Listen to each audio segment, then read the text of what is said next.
আমাদের দেশে এমন অনেক মন্দিরই রয়েছে যেখানে মহিলাদের প্রবেশ নিষিদ্ধ।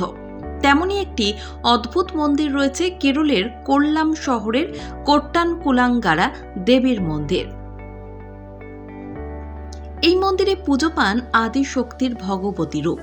আর এখানকার সবথেকে আশ্চর্যের বিষয়, এখানে ভক্তরা আসেন মহিলাদের মতো শাড়ি গয়না পরে, রীতিমতো চুলে খোপা করে। ফি বছর হাজার হাজার পুরুষ মানুষ নারীদের সাজে সেজে পুজো দিতে আসেন। কিন্তু কেন এমন করে পুজো দেওয়ার রীতি জানেন কি? লৌকিক কাহিনী থেকে জানা যায়, এখন যেখানে মন্দির সেখানে এক সময় ছিল জঙ্গল। সেখানকার রাখালরা তাদের গবাদি পশুদের চড়াতে এই স্থানে আসত আর নিজেরা খেলে বেড়াতো জঙ্গলের মধ্যে।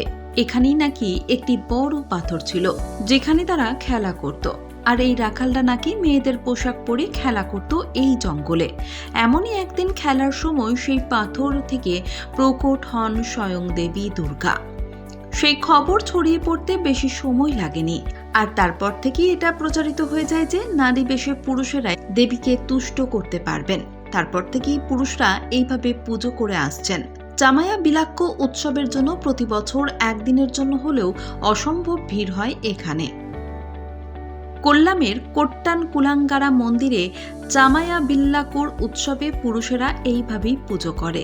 এটি মার্চ মাসে 10 থেকে 12 দিন ধরে এই উৎসব পালন করা হয়। আর উৎসবের শেষ দিনে পুরুষরা শাড়ি গয়না জয়ফুল খোপায় দিয়ে পুজো করতে আসে।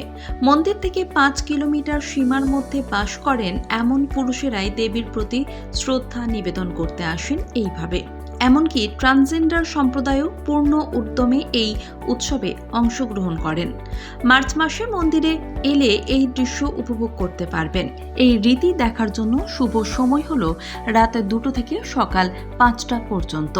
দর্শনার্থীরা এই দৃশ্য উপভোগ করার জন্য মন্দিরের বাইরে অপেক্ষা করেন। পুরুষদের সাজানোর জন্য মন্দিরের কাছাকাছি বিউটিশিয়ানরা মজুদ থাকেন।